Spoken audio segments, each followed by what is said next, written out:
Have you ever felt like you had everything only to lose? The most precious thing, Matthew Brooks, a successful, arrogant CEO who had it all power money and a packed work schedule. But one morning at LAX airport, his entire world came crashing down. Just 30 meters away, a woman appeared. It was Julian, the wife he lost 3 years ago. She wasn't alone. She was with 3 children who had his exact same green eyes. So, what happened in those 3 years? Why did she leave? And can Matthew redeem his mistakes to win back the family he never knew he had? Let's listen to the story of a billionaire's awakening and his journey to find happiness again.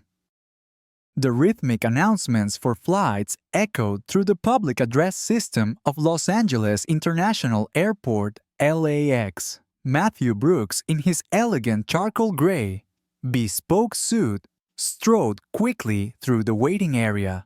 Now, at 35, he was an icon of success.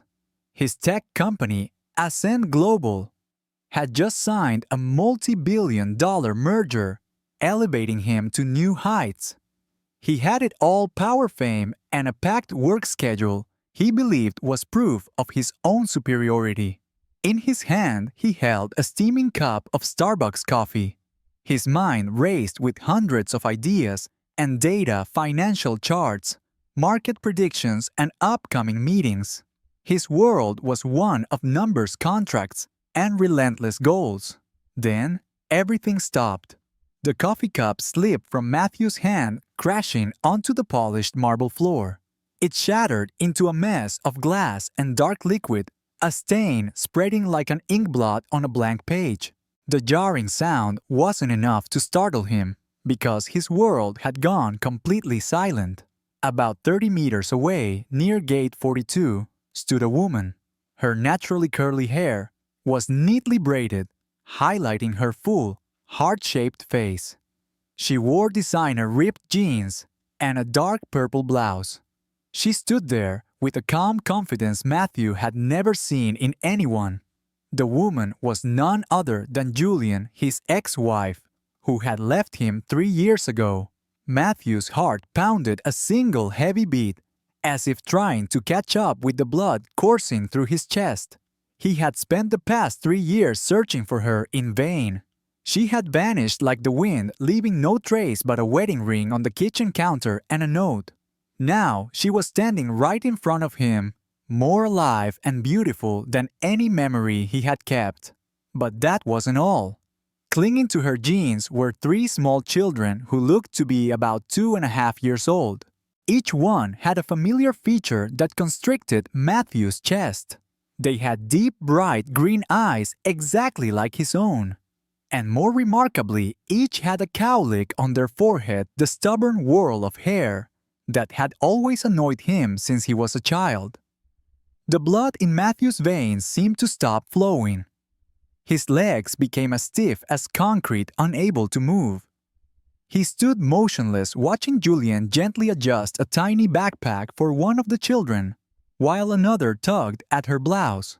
The third, a little girl with perfectly spiraled curls, pointed excitedly at a plane taxiing on the runway. All 3 children had honey-colored skin, the perfect blend of Julian's warm chocolate skin and Matthew's pale complexion. He felt his throat go dry. A numbness spread through his body. He had once believed he could control everything, every negotiation, every game. But right now, he was helpless. The painful reality washed over him like a tsunami. These were his children. His children, whom he had never known existed. The surrounding noise, the announcements, the hurried footsteps of passengers all dissolved into a vast void, leaving only him and the image of the family he should have been a part of. Julian bent down, hugging the smallest child, her voice soft and soothing. It was the voice that had once calmed his tense nerves after fierce meetings, that had whispered, "I love you," in the dark corner of their king-sized bed. It had also begged him to pay attention to their marriage before it was too late. Matthew felt his fingers tremble as he took out his phone. He scrolled through his contacts and saw Julian's name. For 3 years he had been unable to delete her number, just as he couldn't erase the haunting questions about what had happened, why she had left. And now he had the answer, a shocking truth that changed everything. The children looked about 2.5 years old, which meant Julianne was pregnant when she left their Beverly Hills mansion. She had been carrying his children when she packed her bags and vanished from his life forever. The timeline fit together perfectly. Guilt washed over him, so suffocating that it made him want to collapse.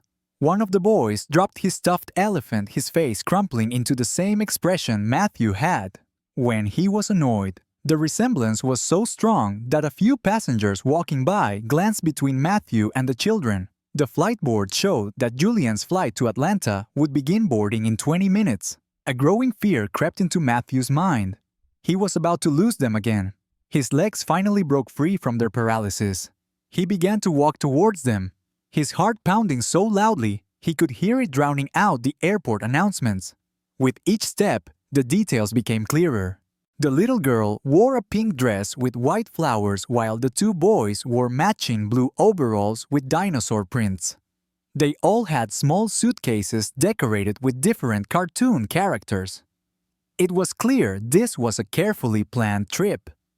Matthew stopped just a few steps away from them, close enough to hear one of the boys call Julianne Mama, in a sweet voice that tightened his chest.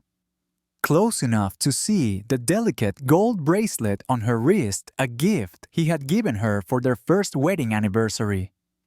Close enough to realize she still had the hairstyle he had always loved. But also close enough for Julian to feel his presence. She looked up from tying her daughter's shoe and their eyes met across the crowded concourse. The shock on her beautiful face was immediate and clear. Her full lips parted slightly in surprise, and Matthew saw her clutch her hand protectively by her children. The moment stretched between them like a bridge. Neither of them was sure they wanted to cross. 3 years of silence, 3 years of 1,000 questions, and 3 years of heartbreak, all condensed into this life-altering moment in a crowded airport terminal. Matthew opened his mouth to speak, but no words came out. How do you begin a conversation with the woman you let slip away, especially when you've just discovered she has been raising your children alone? How do you explain 3 years of absence when you didn't even know they existed? The children, unaware of the tension between their parents, continued to chatter excitedly about the plane they were about to board. Their innocent laughter filled the space between Matthew and Julianne, a sound that was both beautiful and heartbreaking. Julianne's expression shifted from shock to something harder, more defensive. Matthew could see the walls being built in real time, the same walls she had tried to build during their marriage, when he had disappointed her too many times. But this time, the walls weren't just protecting her heart. They were protecting 3 small hearts that looked exactly like him. The boarding announcement came, and Matthew watched in horror as Julianne began to gather her children's belongings. She was going to leave again, and this time she would take his children with her. The children had no idea their father was standing just a few steps away. Finally, Matthew understood what he had lost by letting his pride and work consume his marriage. He forced himself to step forward, knowing this might be his only chance to fix the biggest mistake of his life. As he moved closer to the family, he never knew he had one question burned in his mind more than all the others. How could he have been so blind to what truly mattered? 4 years and 3 months ago, Matthew Brooks had everything a man could desire. At 32, his tech company was worth more than $2 billion. His Beverly Hills mansion was featured in prestigious architectural magazines, and he was married to the most beautiful woman in California. But success had made him arrogant, and his arrogance had made him careless with the most precious thing in his life.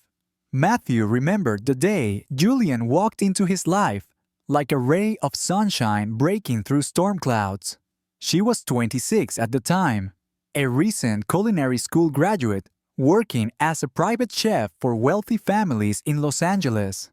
Matthew had hired her to cater a business dinner at his home. The moment she smiled at him, while serving her famous honey-glazed salmon, he knew his single days were over.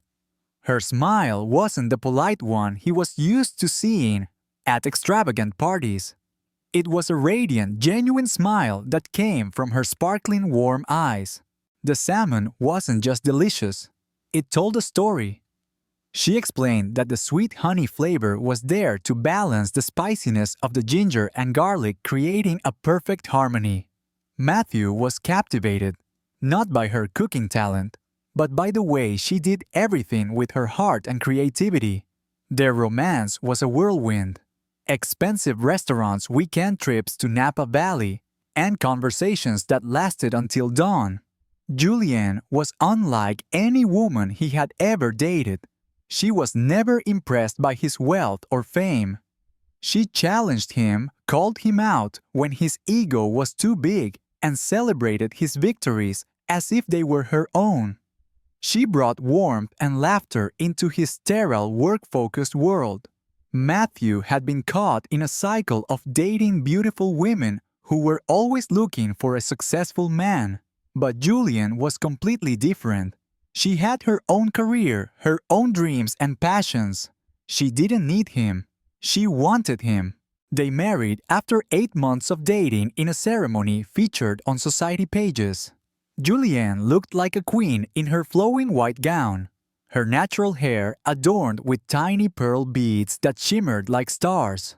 Matthew remembered the feeling of her walking down the aisle towards him, her radiant smile making every business deal and sleepless night seem worthwhile.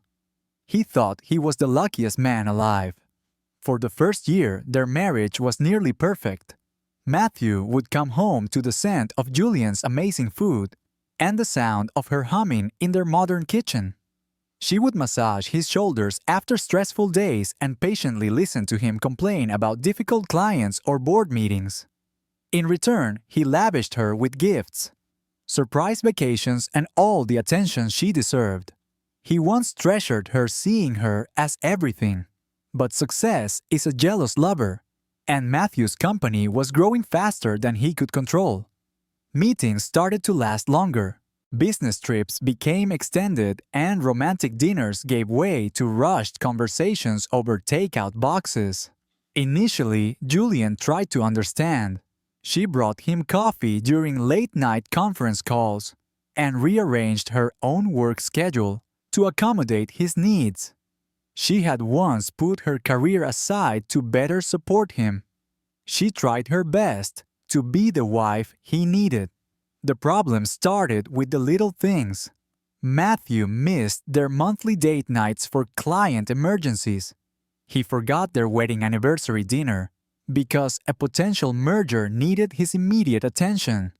He canceled their planned Hawaiian vacation when a competitor tried to steal his biggest account. Julian's pain was initially silent. It showed through gentle suggestions that maybe they needed to find a better balance. She reminded him of the importance of their relationship, offering to schedule their date nights like business meetings if necessary. Matthew would agree, promise to do better, and then break those promises the moment his phone rang with another crisis. But the true cause of the rift wasn't just Matthew. It also came from his mother, Patricia Brooks, a cold woman who had never accepted her son marrying someone below his social class. Patricia expressed her feelings through subtle jabs, disguised as concerned comments about Julian's humble background during family dinners, suggestions that maybe Matthew needed a wife who understood the demands of running a billion-dollar company, and snide remarks about how women with careers couldn't properly support their husbands. Matthew, caught between the pressures of work and family, began to unconsciously repeat his mother's words. He started to dismiss Julian's culinary business as a hobby rather than a real career. He would joke that her clients were amateurs compared to his company's deals. When she excitedly told him about landing a contract to cater a celebrity wedding, he didn't even look up from his laptop. The distance between them grew like a cancer. Matthew would work until midnight, then collapse into bed, too exhausted to notice that Julian no longer initiated a hug. Their conversations became purely functional, discussing schedules, bills, and household management. The laughter died first, then the intimacy, and finally the hope. Julianne tried everything to save their marriage. She planned surprise romantic evenings that Matthew missed for unavoidable conference calls. She enrolled them in marriage counseling, which Matthew only attended twice, before saying he was too busy to continue. She even temporarily closed her business to focus on being the supportive wife his mother wanted, but nothing worked. Matthew was drowning in his own success, too arrogant to admit he was failing at the most important job of his life. When Julianne suggested they start a family thinking a baby might bring them closer, Matthew's reaction was devastating. He told her they weren't ready, that his company needed his full attention, and that having children would be too much stress on their already strained relationship. What Matthew didn't know was that Julianne was already pregnant. She had planned to surprise him with the news during a romantic dinner with baby shoes hidden in a gift box. But his rejection of the idea of having children felt like a rejection of her, of their future, and of everything she had hoped their marriage could become. Everything broke in that moment, and that break could not be mended. For Matthew's success was a relentless machine that consumed his time and energy. His company didn't just grow, it exploded. Board meetings became fierce battles demanding his 24/7 presence. Constant cross-continental flights made the concept of home increasingly hazy. Matthew convinced himself that all these efforts were for a better future for him and Julian. But the more he tried to build his empire, the more he unknowingly destroyed his own foundation. Matthew's distraction wasn't just about being absent. It was about being absent even when he was present. Initially, Julianne tried to understand and adapt. She knew Matthew was ambitious and she loved him for it. She cleared her work schedule, rearranging orders so she could be home more, dedicating time to him. Instead of planning big events, she focused on creating cozy dinners, small moments she hoped could mend their relationship. She brought coffee and pastries to Matthew's office at midnight just to have a few minutes with him, watching him work. She smiled when he talked about multi-billion-dollar contracts and pretended not to care when he forgot about the dinner she had carefully prepared. The hurt began to accumulate from small things. Matthew started missing their monthly date nights, the excuse always being a client emergency. One time, when Julianne excitedly told him she had won a catering contract for an A-list celebrity, Matthew didn't even look up from his laptop. "That's good," he muttered, eyes still glued to the screen. "Little things like that are good for you." The word "little" was a sharp knife that cut into her heart. Julianne had dedicated her life to building her career, but in his eyes it was just an insignificant hobby compared to his empire. The pain didn't just come from Matthew's thoughtlessness. It also came from his mother, Patricia Brooks. Patricia was a sharp, cold woman who always believed her son deserved a wife from a higher social class. She never accepted Julianne, a woman with a humble background. At every family dinner, she used sweet fake words to taunt Julianne. "My dear, this soup is delicious," Patricia said at one dinner, "but it would be perfect if it were served in more expensive porcelain bowls. You know, a mother-in-law just wants her son to have all the best things." Or, "My Matthew is so busy, he needs a wife who can handle the family's social obligations. A woman with her own career. It's just hard to do that." Matthew, caught between the pressures of work and family, was blind to the small cuts his mother was inflicting on Julian. He even began to unconsciously repeat those words. He told Julianne she should hire more people, so she didn't have to do everything herself, that she should focus on being a perfect wife rather than a busy chef. These words, seemingly harmless, eroded Julianne's self-esteem and confidence. The distance between them grew like an invisible wall. Matthew worked until midnight, then collapsed into bed, too exhausted to notice that Julianne had stopped reaching out to him. Their conversations became dry, revolving only around schedules, bills, and household matters. The laughter faded first, then the intimacy, and finally the hope. Julianne didn't give up easily. She tried everything to save the marriage she believed was sacred. She planned surprise romantic evenings. One time, she bought tickets to Matthew's favorite play, prepared a beautiful dress, and waited for him to come home. But he was stuck in an emergency meeting. He called to apologize in a tired voice and promised to make it up to her. But his promises no longer held any meaning. Julian also tried to persuade Matthew to attend marriage counseling. He reluctantly agreed only after she pleaded many times. But after just 2 sessions, he refused, citing that he was too busy.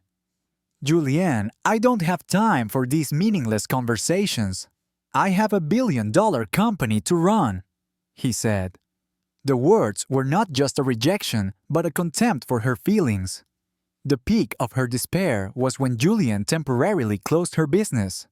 She wanted to prove to Matthew and his mother that she was willing to sacrifice everything to be the wife they wanted. She cooked more complex meals, decorated the house, and waited for Matthew to come home.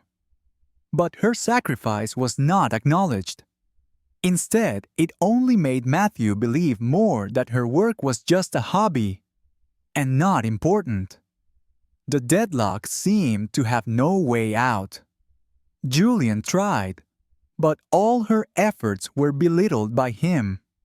And then she made one final offer, one last glimmer of hope. They should have children.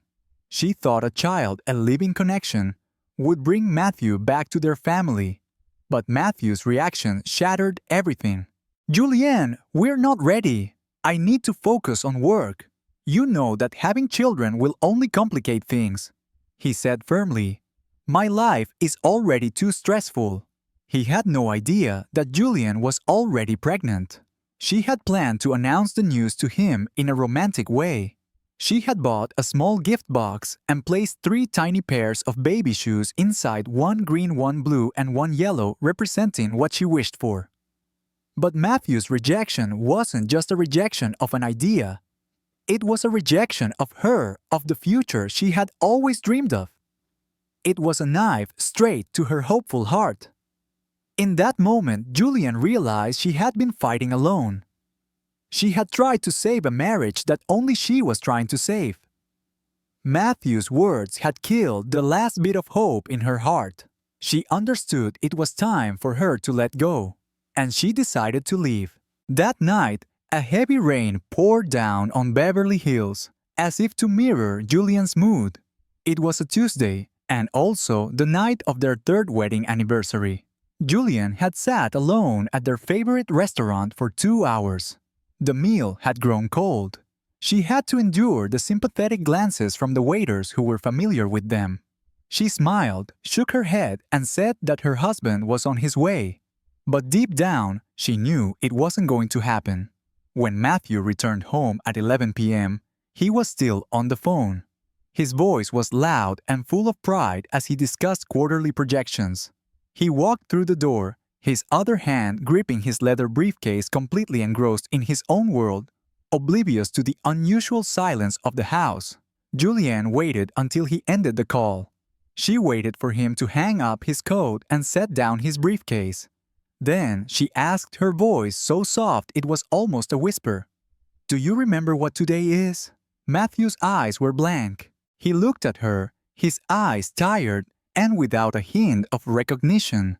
There was no confusion, No recollection, just emptiness. In that moment, Julian knew everything was over. The last bit of hope within her shattered. Matthew realized his mistake the moment he saw the silent tears rolling down Julian's cheeks. He hastily took off his expensive watch, trying to make amends with apologies and lavish jewelry. He promised to do better, promised to schedule a makeup date for her. But Julian just shook her head sadly. "I feel like I'm married to a ghost," she whispered, tears streaming down her beautiful face. "You're here, but you're not really here. I love you, Matthew, but I can't keep fighting for a marriage that only I am fighting for." Matthew, tired and defensive, blurted out the words that would haunt him for years. "Maybe you're right. Maybe we're not a good match anymore. Maybe this marriage was a mistake." The silence that followed was terrifying. Matthew saw the moment Julian's heart broke. He witnessed the last spark of hope fade from her eyes. She nodded slowly, as if she had been waiting for this moment for months. "Okay," she said softly. "I'll pack in the morning." Matthew had expected her to argue, to beg, to give him one more chance to make things right. Instead, she just quietly walked up the stairs, went into their bedroom, and closed the door. The sound of the door closing echoed through the house, as heavy as a final sentence. The next morning, Matthew left early for a breakfast meeting. He thought that when he came home, they would talk and work things out as they always did. He was wrong. When he returned in the evening, Julianne was gone. Her clothes, her photos, her cooking utensils, everything was gone. All the things that had made his house a home were no longer there. She only left her wedding ring on the kitchen counter and a small note. "Thank you for the good memories." The note read, "I hope you find what truly makes you happy." Matthew tried to convince himself that he felt relieved. No more guilt over missed dinners. No more pressure to be a perfect husband when he had a company to run. He delved even deeper into his work, acquiring 3 more smaller companies and expanding internationally. His success became legendary in the business world, but his personal life remained empty. For 3 years, Matthew convinced himself he had made the right choice. He occasionally dated beautiful women who understood his career was the priority and expected nothing more than expensive dinners and charity galas. None of them challenged him as Julian had. None of them made him want to be a better man. It wasn't until this moment at the airport, looking at the children with his eyes and Julian's smile, that Matthew realized the cost of his success. He didn't just lose a wife. He lost a family, a future, and the only woman who had ever loved him enough to try and save him from himself. Now, watching Julianne gather her children's belongings as the flight announcements echoed through the terminal, Matthew finally understood the true price of pride. And he wasn't sure that any amount of money in the world could buy back what he had lost. Matthew's feet felt like lead as he walked towards the woman who was once his everything. Each step closer to Julianne and the children made his heart beat faster, until he could hear nothing but the rush of blood in his ears. The crowded airport blurred around them as he stopped just a few steps away, close enough to see the mix of shock and pain flit across Julianne's beautiful face. "Hi, Julianne," Matthew said, his voice a mere whisper. Julianne slowly stood up, her protective instincts immediately kicking in as she placed herself between Matthew and the 3 children. The children, sensing the sudden tension, stopped their chatter and moved closer to their mother's legs. "Matthew." Her voice was flat, but he could see her hand tremble as she stroked her daughter's curls. "What are you doing here?" "Business trip to New York." He answered automatically, then realized how absurd the reply sounded in this context. They were facing each other for the first time in 3 years, and he was talking about work. "Julianne, are they mine?" He couldn't finish the question, but his eyes said it all. He looked from one child to the next, recognizing every familiar feature, every undeniable resemblance. The little girl had his stubborn chin and Julianne's graceful movements. One of the boys inherited his exact nose and Julianne's expressive eyebrows. The other boy had his green eyes and curious head tilt. "Yes," Julianne said softly, her voice carrying 3 years of pain and exhaustion. "They're yours." The words hit Matthew like a punch. He staggered back, running a hand through his hair. A gesture Julian knew was a sign he was overwhelmed. One of the boys tugged at Julian's pants and pointed at Matthew with curious eyes. "Mama, who is that man?" the boy asked in a sweet voice that made Matthew's chest ache. Julianne looked down at her son, then back at Matthew, the internal struggle visible on her face. Matthew held his breath, waiting to see how she would handle this impossible moment.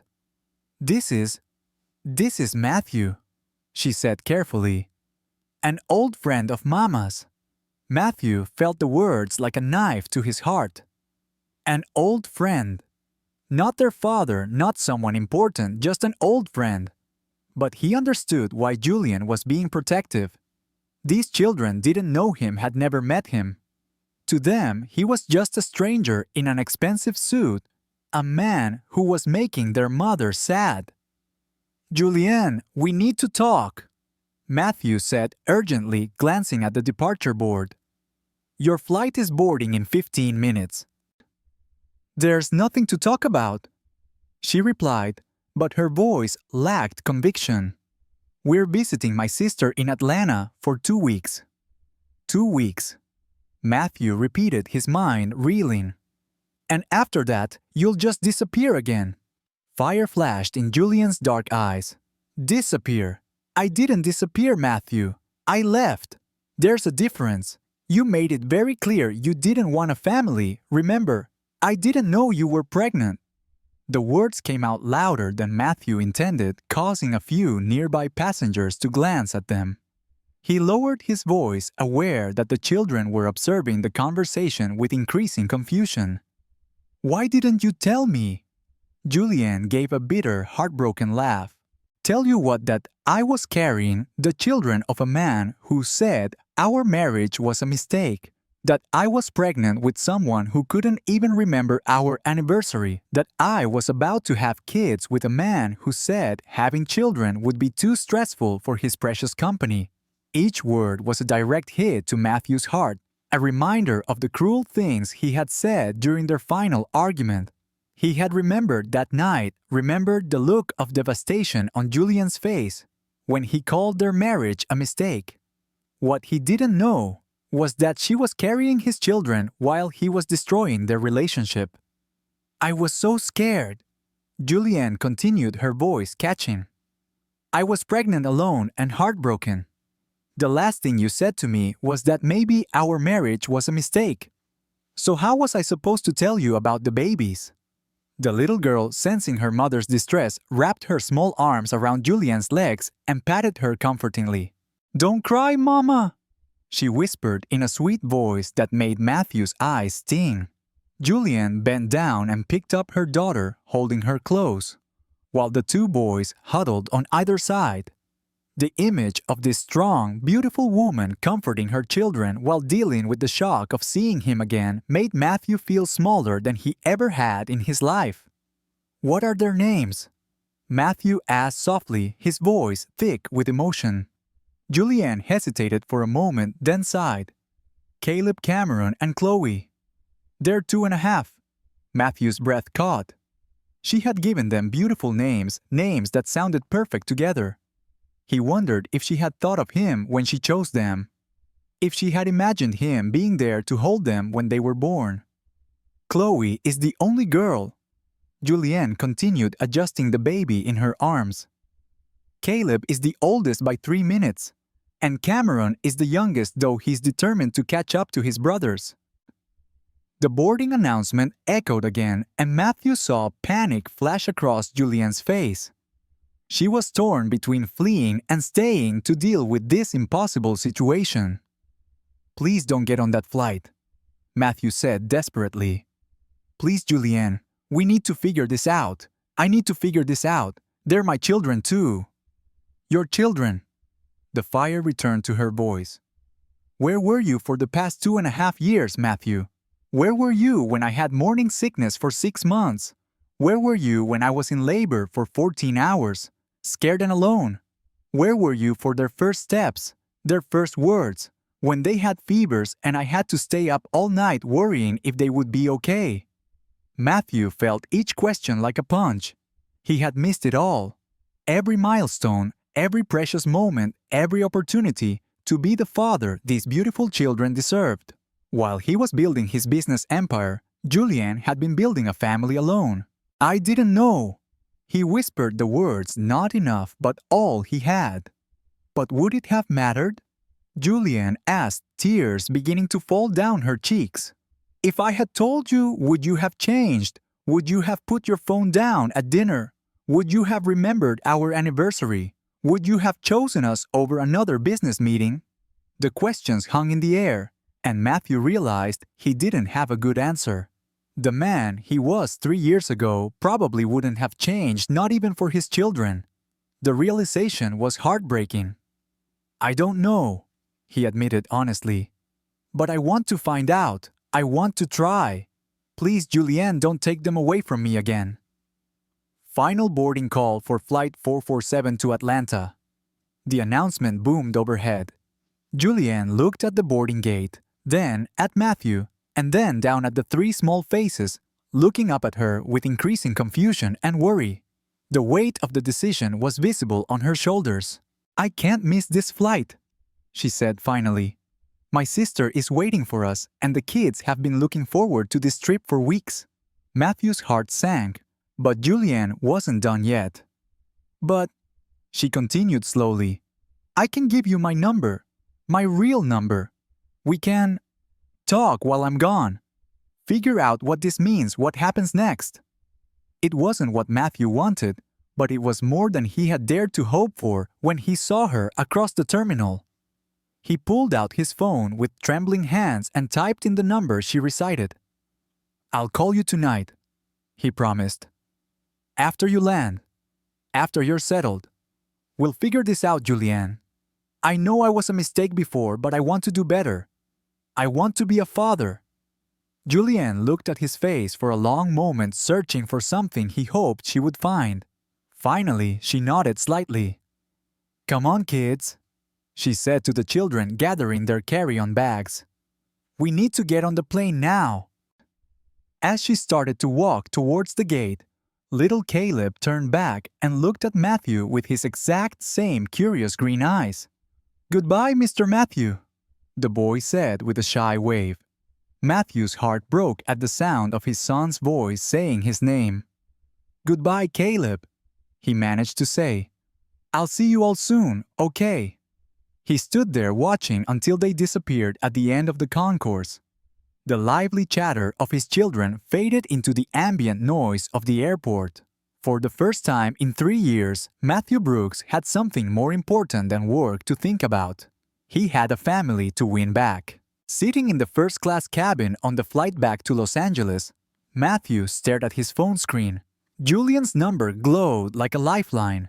The other passengers were engrossed in their magazines and tablets, but Matthew couldn't focus on anything. His entire world had turned upside down in just 20 short minutes. He had children, 3 beautiful, perfect children who didn't even know he existed. A flight attendant politely offered him champagne, but Matthew declined. He needed to think clearly to process everything that had just happened. His mind replayed the moment he first saw them at the gate. The way little Chloe pointed at the plane with such curiosity. The way Caleb dropped his stuffed elephant and had that familiar exasperated expression. The way Cameron stayed close to his mother like a small protector. His children. The words felt foreign, wonderful, and terrifying all at once. Matthew opened his laptop and began doing what he did best when he was overwhelmed: research. Within an hour, he had found Julianne's company online, and what he discovered made him feel smaller than ever. Sweet Destiny Catering was no little hobby he had once dismissed during their marriage. It was a thriving business with locations in 3 cities, specializing in high-end events and celebrity weddings. The website showcased stunning photos of intricate wedding cakes, elegant corporate events, and cozy family parties.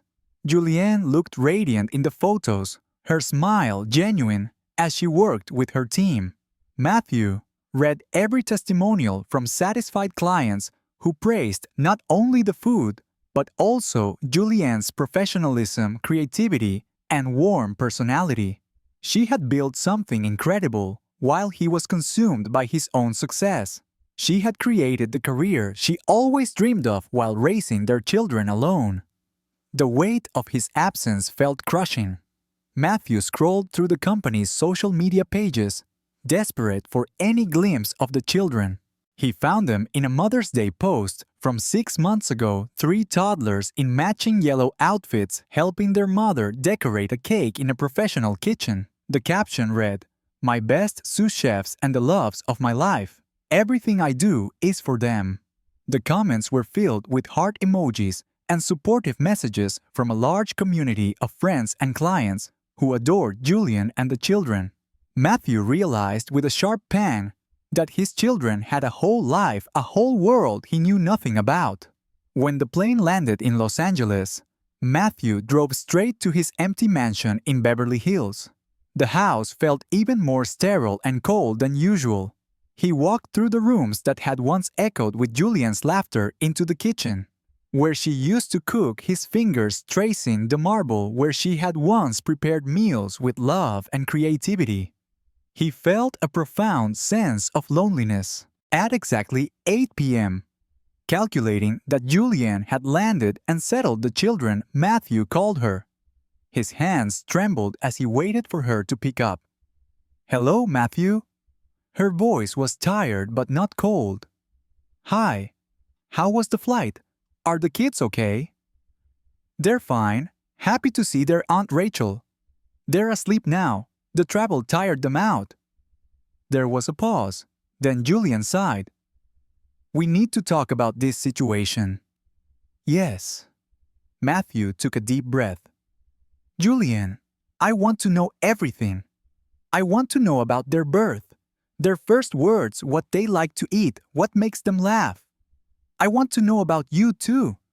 How you managed all of this on your own." "It wasn't easy," Julianne admitted. Matthew could hear the exhaustion of 2.5 years in her voice. "The pregnancy was hard. I had severe morning sickness for 6 months, and carrying triplets meant I was on bed rest for the last 2 months. I had to temporarily close my business." Matthew closed his eyes, imagining Julianne alone, sick while he was completely oblivious to her condition. "Who helped you? Who was there when they were born?" "My sister Rachel flew in from Atlanta. She stayed for 3 months after they were born. My friend Chloe from culinary school also helped. And slowly I built a support network of other single mothers in the neighborhood." Julian's voice sounded objective, but Matthew could hear the underlying pain of having to build a family support system from scratch. "Were you scared?" Matthew asked softly. "Terrified," Julian admitted. 3 babies, Matthew. Do you know what it's like to feed 3 infants every 2 hours all day and night, to change 18 diapers a day? To wonder if you're doing everything wrong because you're too tired to think straight? Matthew felt sick to his stomach imagining Julianne going through all of that by herself. "I should have been there." "Yes, you should have," she said simply. "But you weren't, and I survived. We survived. I restarted my business when the kids were a year old, working from home at first, then slowly expanding. They're good kids, Matthew. Happy, healthy, smart." "But they're missing something," Matthew said urgently. "They're missing a father. And I'm missing them. Julianne, please tell me how I can fix this." There was a long silence on the other end of the line. Matthew could hear Julianne moving, perhaps checking on the sleeping children. I don't know if it can be fixed, she said finally. They don't know you exist, Matthew. For them, it has always been just me and them and the people who love them. I can't just suddenly introduce a stranger and say, "This is your father," without completely upending their world. So what do you suggest? Matthew asked, even though he feared the answer. I don't know, Julian repeated. And for the first time, she sounded fragile instead of strong. I've been thinking about this all day, and I honestly don't know what's best for them.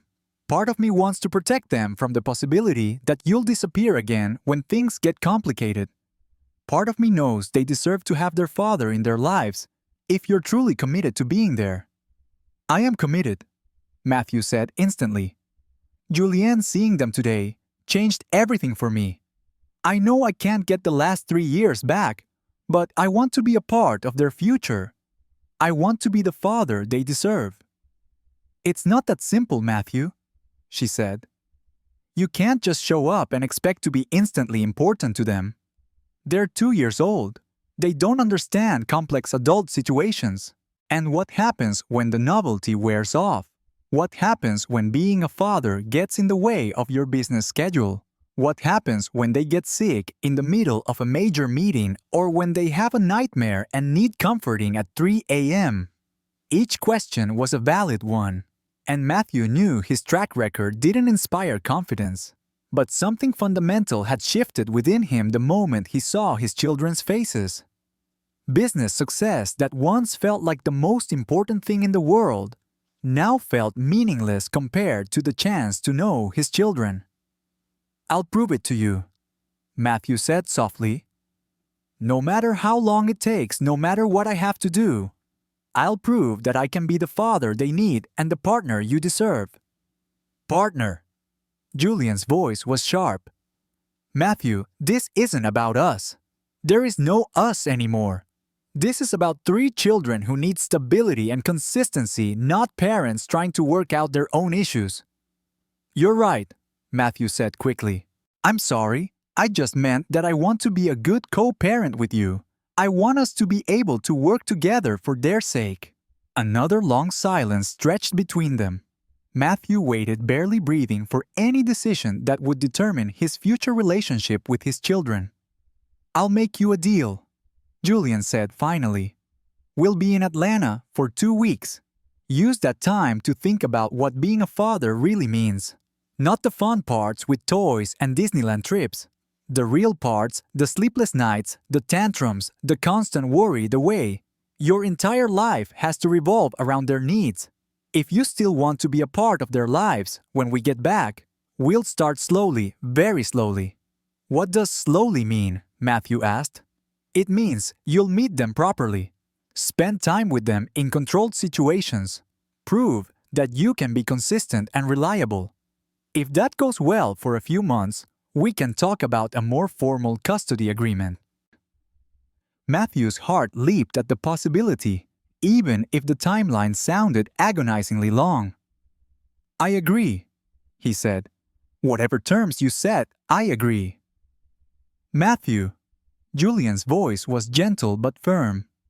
They aren't business deals to be bargained for. They are little human beings with feelings and needs and routines that work for them. If you're going to be a part of their lives, you have to be all in. Not when it's convenient, not when you feel like being a father, but every single day, even when it's hard, especially when it's hard. I understand, Matthew said, though he was beginning to realize he probably didn't fully grasp what he was committing to. I want to learn. I want to be what they need. Okay, Julian said softly. Call me in a few days. We'll talk more.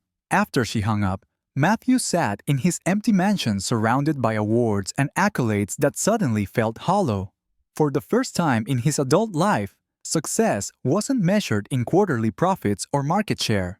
It was measured in 3 children in Atlanta who had no idea their father was desperately in love with them and determined to earn the right to show it. Matthew Brooks had built an empire, but now he had to learn how to build a family. And for the first time in his life, failure was not an option he could accept. 6 weeks had passed, and Matthew had stepped into the role of a father with a surprising natural ease that caught everyone, including himself, off guard. Tuesdays and Thursdays had become the highlights of his week, and his Saturday adventures with the children had evolved from trips to public parks to creative outings that always ended with a cozy dinner and story time at Julian's house. Matthew's business associates had begun to notice the changes in the once workaholic CEO. Conference calls that once lasted until midnight now ended promptly at 5 p.m. on his days with the kids. Business trips were scheduled around his time with the children, and Matthew had shocked his assistant by turning down a lucrative merger meeting because it conflicted with Chloe's first dance recital. They have fully absorbed you into their world, Julianne said, a hint of amusement in her voice, as she watched Matthew sit on the living room floor, serving tea to a group of stuffed animals, while Chloe directed the butti with the solemnity of a diplomat. Completely. Matthew agreed, adjusting the tiny plastic crown Chloe had insisted he wear. And I don't want it to change. Caleb looked up from his pile of building blocks. Mr. Matthew, when are you going to be our real daddy? The boy's innocent question brought all conversation in the room to a halt. Matthew's heart skipped a beat as he looked at Julian, her expression turning cautious. What do you mean, honey? Julianne asked her son gently. My friend at daycare, his dad lives in his house all the time. Why doesn't Mr. Matthew live here all the time? Caleb explained matter-of-factly. Cameron looked up from his puzzle. And Katie's daddy picks her up from school every day. Why do you always pick us up? Matthew felt the weight of the question settle over him like a heavy blanket. These children were beginning to see him as their father, and they were starting to expect the consistency and presence that came with the role. The responsibility felt both exhilarating and terrifying. Well, Julian said carefully, Mr. Matthew has his own house to live in. Just like some of your friends' parents live in different houses, but they still love you very much. But we want Mr. Matthew to live here, Chloe said simply, climbing onto Matthew's lap and adjusting his crown with determined little fingers. Matthew looked into Julian's eyes, seeing his own feelings reflected there. They had carefully navigated co-parenting, but the children were now pushing them into questions neither of them was prepared to answer. Can we talk about this later? Julianne gently suggested to the children. It's almost bedtime. The bedtime routine went as smoothly as usual, but Matthew could feel the underlying tension in the air. After the children were asleep, he and Julian were left in the kitchen, the weight of the children's questions still hanging between them. They're getting attached, Julianne said softly, her hands wrapped around a mug of now cold tea. Is that a bad thing? Matthew asked, though he thought he knew the answer. It's complicated, Julian replied. They're starting to think of you as a full-time father, but we haven't even talked about what that truly means. What happens when they start expecting you at school events, or when they want you to tuck them in every night, or when other kids ask why their daddy doesn't live with them? Matthew had been having similar thoughts. The twice-a-week schedule that had felt perfect 6 weeks ago now felt insufficient. He wanted to be there for story time every night. He wanted to help them with breakfast. He wanted to be the father who showed up for every school event, who knew how to bandage small scrapes, and who knew every detail of their daily lives. What if we changed the arrangement? Matthew asked carefully. What if I could be here more? Julianne's grip tightened on her mug. Matthew, we've talked about this. Co-parenting doesn't mean we get back together. I can't risk my heart or the children's stability on the chance that you just want to play family for a little while. This isn't playing, Matthew said urgently. Julianne, the last 6 weeks have been the best time of my life. I wake up every morning thinking about Caleb's latest building project, whether Cameron has figured out how to work his robot yet, and what new painting Chloe will show me. They aren't just a part of my schedule anymore. They are the reason I have a schedule. Julianne looked at him with eyes that held the pain and caution of the past 3 years. And what happens when the work pressure returns? What happens when you get an offer you can't refuse? Or when being a full-time father starts to get in the way of the empire you built? Matthew understood her fear. He knew his past behavior gave her every right to be skeptical. But something fundamental had shifted within him during these weeks with his children. Business success was no longer measured in dollars and contracts, but in goodnight hugs and the proud smiles he got when he successfully braided Chloe's hair. "I've been thinking about that," Matthew said slowly. "About work, about what's really important. Julianne, I want to make you an offer. A business proposal." Julianne raised an eyebrow. "I'm listening." "Your company is incredible, but I know you've wanted to expand. You've talked about opening a second location, maybe franchising. What if we became business partners? I'll invest in your expansion. You'll have the capital to grow, and I'll get to be involved in something that actually brings people happiness instead of just making money." "Matthew," Julian's voice was full of warning. "Hear me out." Matthew continued. "This isn't about us. It's about the children. If we're business partners, I'll have a legitimate reason to be in Los Angeles full-time instead of traveling constantly. I can move my company's headquarters here, work a more regular schedule, and be the father they deserve." Julianne was silent for a long moment, weighing his proposal. "What about your tech company?" "I'll hire a good management team and step back from the day-to-day operations. I'll still be involved, but not obsessed." Julianne building that company was about proving something to myself, about showing the world I could be successful. But I know now what true success looks like. It's Chloe falling asleep in my arms while I read her a story. It's Caleb trusting me to catch him when he jumps off the slide. It's Cameron asking me 1,000 questions because he knows I'll always try to find the answers. Julianne looked at his face in the soft kitchen light. She could see she was weighing his words against his past actions. "You're talking about completely changing your life." "I'm talking about finally getting my priorities right," Matthew corrected. "The tech company will always be there, but our children are only this age once. I missed 2.5 years of their lives. I don't want to miss any more of it just because I was too stubborn to admit that being their father is more important than being a billionaire." Julianne put down her mug and leaned back in her chair, looking at Matthew with the calculating gaze he remembered from their marriage when she was solving a complex problem. "What's your specific proposal?" she asked. Matthew pulled out his phone and opened the Notes app, where he had been outlining the idea for weeks. "I'll invest $2 million in Sweet Destiny Catering in exchange for a 30% stake. It will give you the capital to open the San Francisco and San Diego locations you've been planning. I'll provide business expertise and connections. You'll maintain creative control and the day-to-day operations.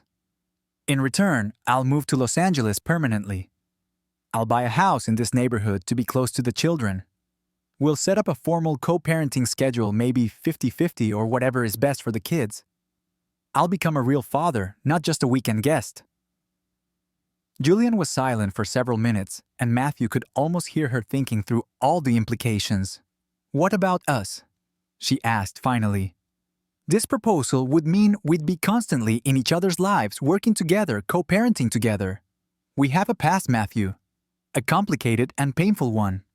"I know," Matthew said softly. "And I'm not asking you to forgive me or to trust me with your heart again. I'm asking you to trust me with our children's future, to give me a chance to prove I can be the father they need and the business partner you deserve. And if it doesn't work out, if the old patterns resurface." Matthew had thought about this a lot.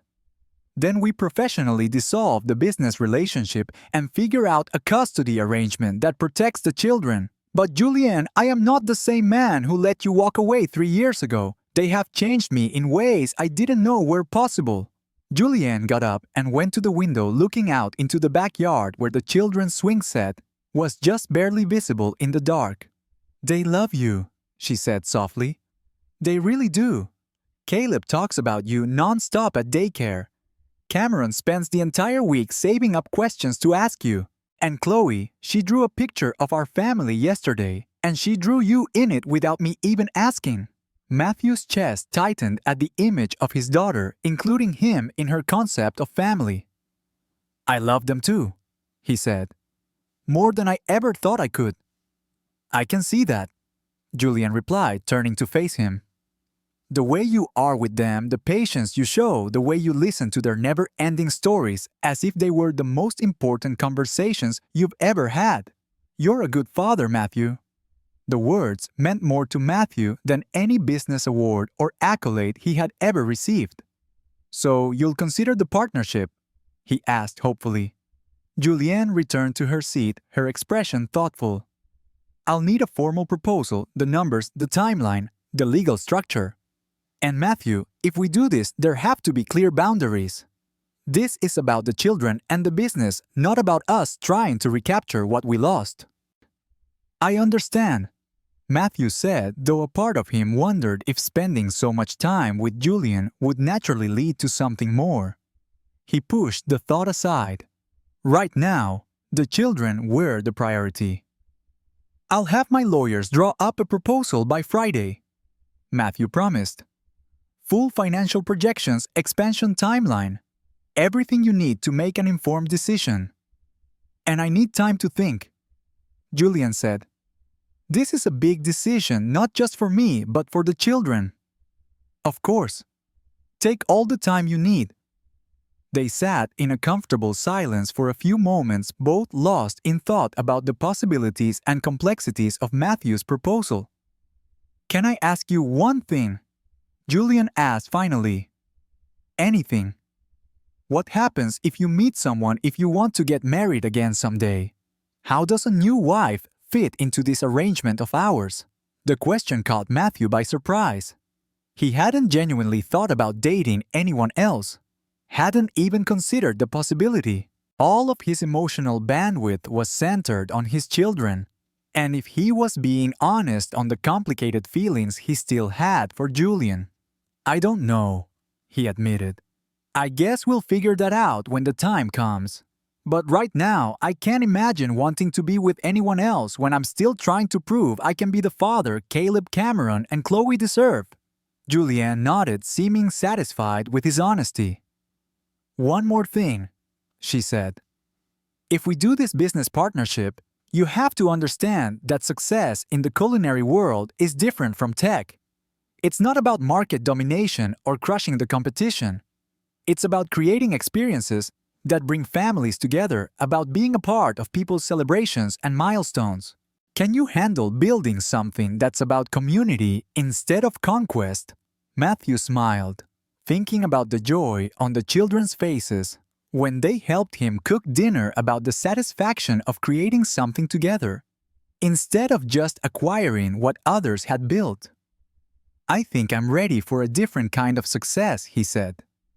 One that measures profits in smiles and growth in relationships. Julianne looked at his face one more time, then nodded slowly. Okay, send me the proposal. Let's see if we can build something good together. As Matthew drove home that night, he felt an excitement he hadn't experienced since his first major business deal. But this time the stakes were personal. He wasn't just trying to build a company. He was trying to build a life where he could be the father his children needed, and maybe finally prove to Julianne that he deserved a second chance at love. Matthew spent 2 weeks planning the most important conversation of his life. Unlike his first proposal 3 years ago, an impulsive decision in an upscale restaurant, this time the proposal would be thoughtful, personal, and involve the 3 most important people in their lives, their children. He started by speaking to Caleb, Cameron, and Chloe individually during his time with them. He carefully gauged their feelings about the possibility of their parents getting married. "If Mommy and I got married and we all lived together, would you like that?" Matthew asked Caleb during a quiet moment while they were playing with building blocks. Caleb's face lit up like Christmas morning. "Yes, then you could read us stories every night and Mommy could make pancakes and we wouldn't have to pack our bags to go back and forth between houses."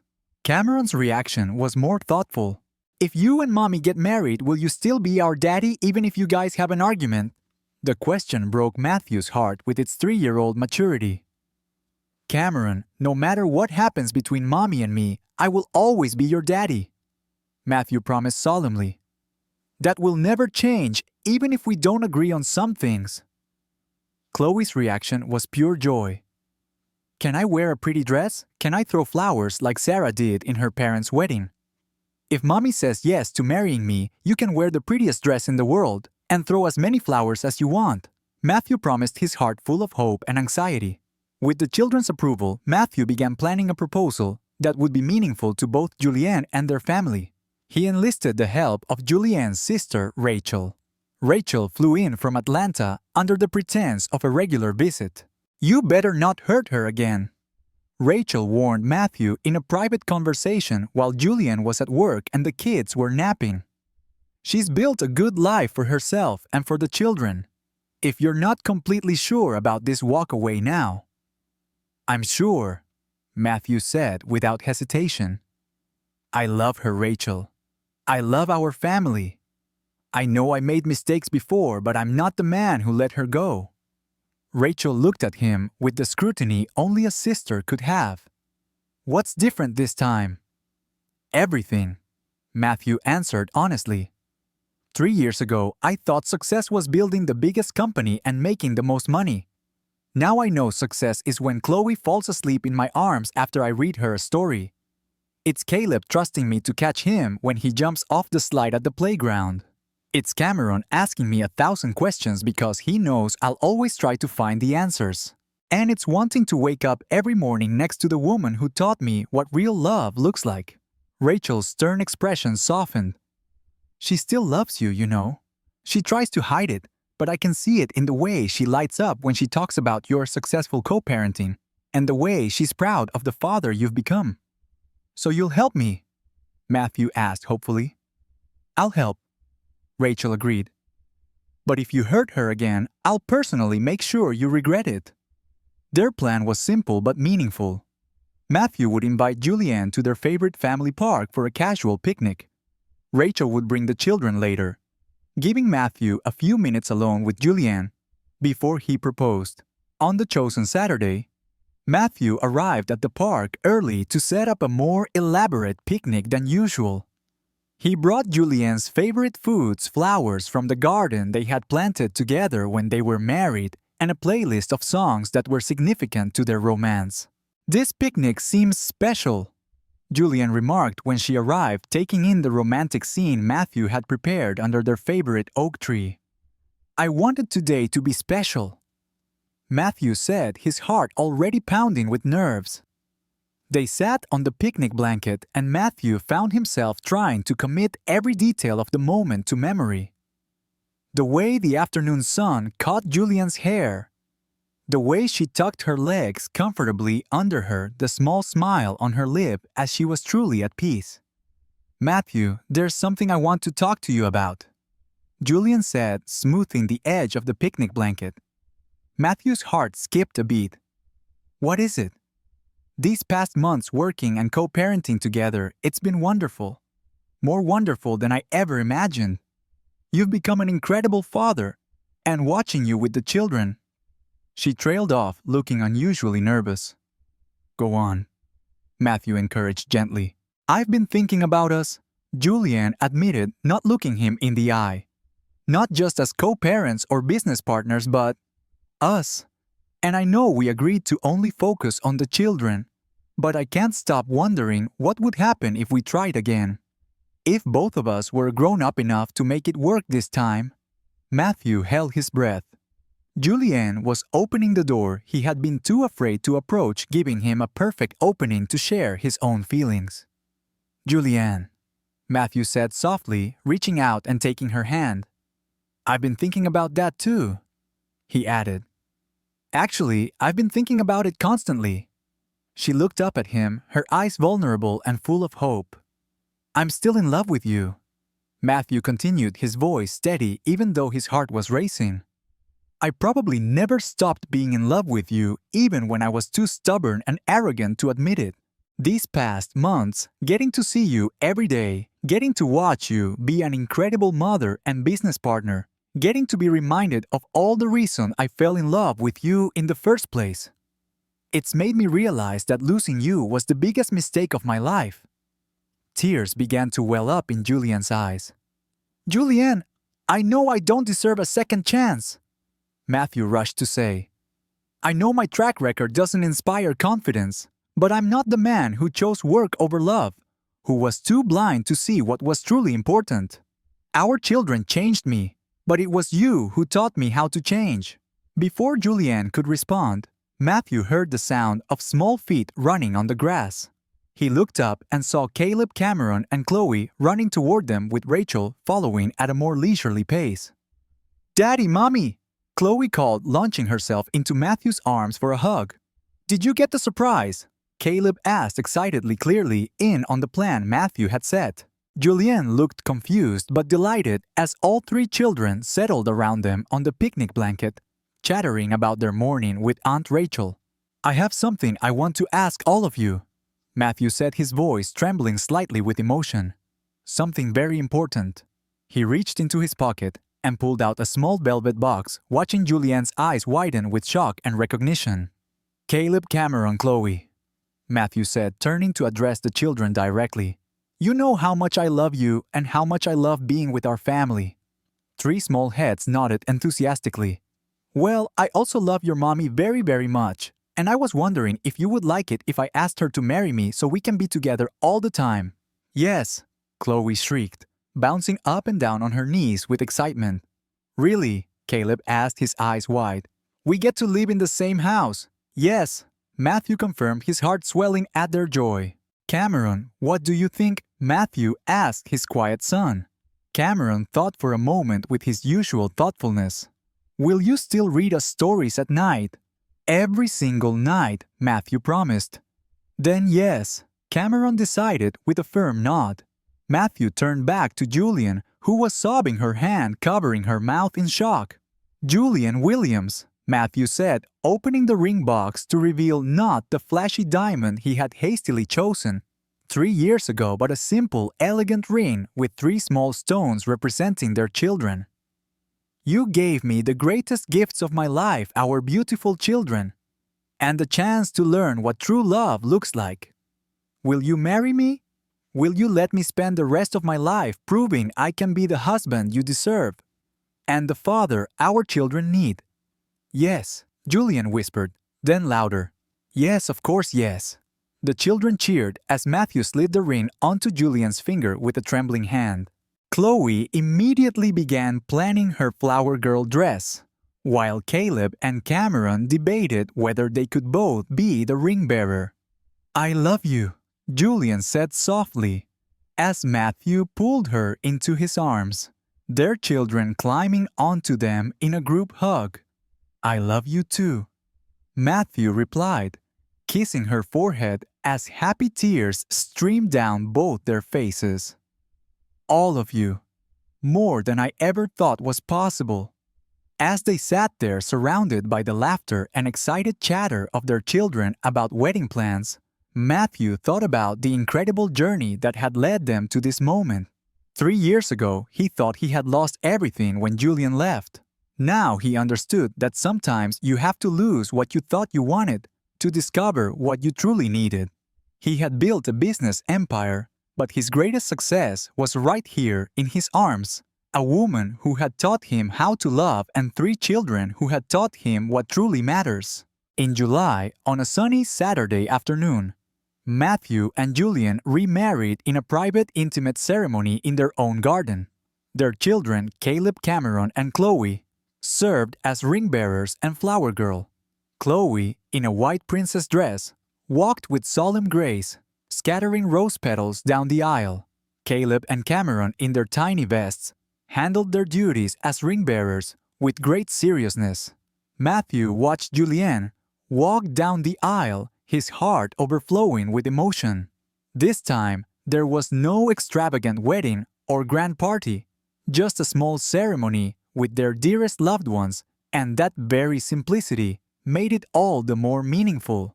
Matthew's vows were not only to Julianne, but also to their children. Julianne, I promise to love you, to honor you, and to be your partner through every challenge and victory. And to our children, I promise to be the father you need to be present for you and to love you unconditionally. I promise never to let work come between our family again. Julianne smiled, her eyes glistening with tears. Matthew, you've taught me that love can mend, that mistakes can be forgiven, and that family isn't a noun but an action. I love you, and I love our family. After the ceremony, Matthew and Julianne cut the small wedding cake that Julianne had made herself, while their children celebrated with them. Their lives had completely changed, but they had found happiness in that change. In the following months, they put their business plan into action. Matthew invested in Sweet Destiny Catering, helping Julianne open a second location in San Francisco. He stepped back from his role as CEO of the tech company, handing over the reins to a trusted management team. He spent most of his time helping Julianne with her new business, a field he never thought he would be a part of. But Matthew found joy in it. He loved working alongside Julianne, loved seeing her do what she was passionate about, and loved the feeling of a business that brought happiness to people. Their work became a perfect collaboration. Matthew handled the numbers, the contracts, and the growth strategies. Julianne handled the creativity, the new flavors, and the details that made all the difference. Success was no longer measured in profits and market share, but in the happy smiles of their clients and the satisfaction of creating memorable moments. One evening, after the three children were asleep, Matthew and Julianne sat on their back patio looking at the stars. "Do you think we got a new beginning?" Julianne asked, resting her head on his shoulder. "Not exactly," Matthew said. "We didn't get a new beginning. We got a second promise. And this promise is so much more important than the first one. Because this time, we understand the cost of failure. And we have 3 reasons to make sure we never let that happen again." Julianne took his hand. "You're right. And I'm happy to be making this promise with you." Matthew looked at their house. It was no longer an empty mansion with cold rooms. It was a home filled with laughter, the chaos of children, and love. He had lost 3 years, but he had finally found what he had always been searching for, a happy and fulfilling life with the family he had almost lost. Their story wasn't a fairy tale with a perfect ending. It was a story about 2 people who made mistakes, who lost their way, but who found a path to healing and rebuilding. It was a story about love, forgiveness, and the discovery that true success is not in wealth or fame, but in the precious moments of a happy family.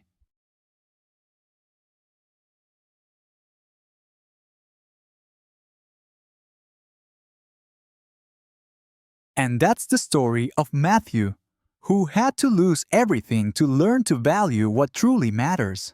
Sometimes we get so caught up chasing success that we forget happiness is right in front of us.